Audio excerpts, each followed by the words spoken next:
Hello everyone, it's Exoman. If you follow the channels, you know that I, from time to time, write poetry, and I have done just this recently. And I hope you will stay tuned because this is pretty cool. It is sort of a utilitarian poem in a sense, or at least part of it is, and I'll explain.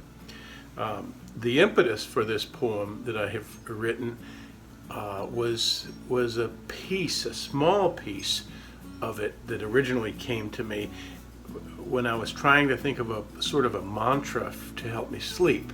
Have you ever had problems sleeping and you can maybe recite a mantra and just repetition will kind of slow your thought process and lull you to sleep?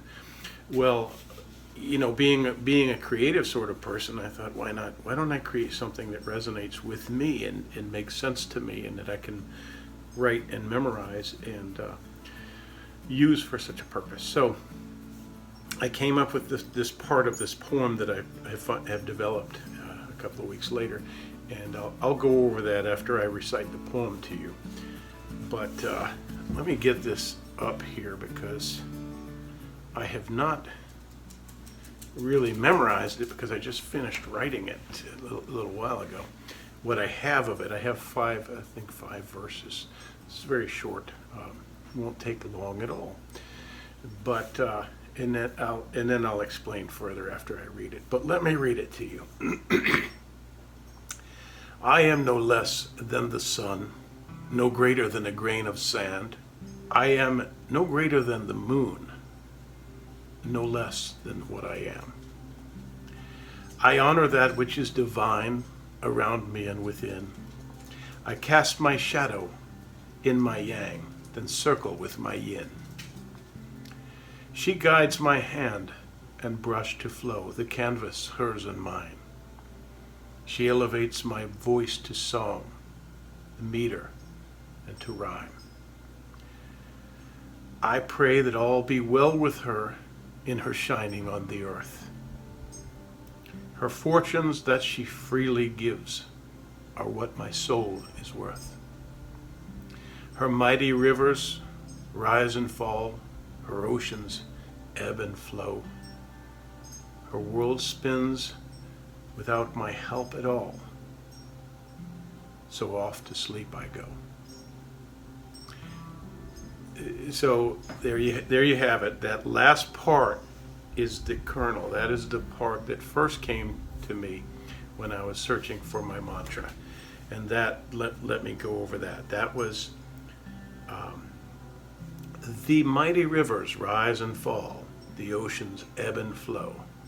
The world spins without my help at all, so off to sleep I go. And I would repeat.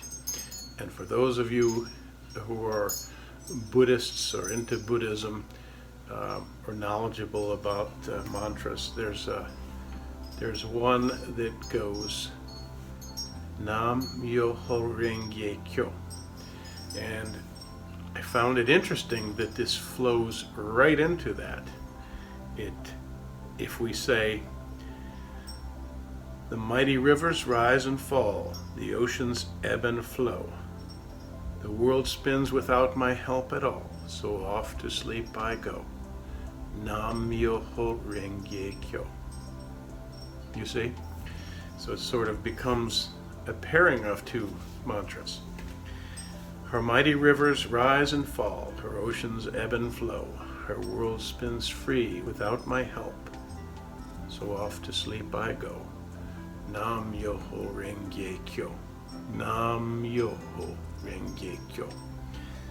All right, well, that's the best I can do with that Japanese verbiage or whatever you would call that.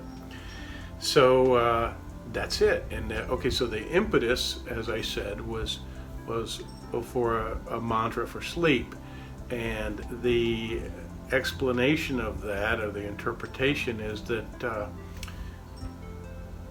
the world is unfolding as it should.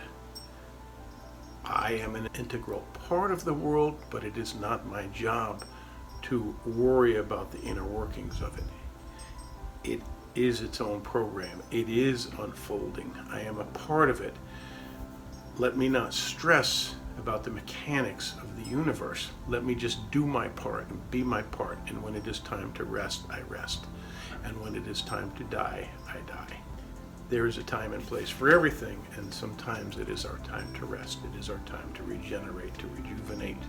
So, and that was it. That was the meaning of it. You were so stressed, we're so plagued with so many thoughts and so many concerns, and what if I don't do this, and I have to remember to do that, and all those things are things of the daytime, or things for your up time and your up hours when you're being productive. And then we have to train ourselves that it is time where we produce sleep and nothing else. And we have to forget about those things. The world will turn without my help, without my will. So off to sleep I go. All right, I hope that makes sense, and I hope that you found it enjoyable, and I thank you for watching, and I wish you peace and rest. Thank you.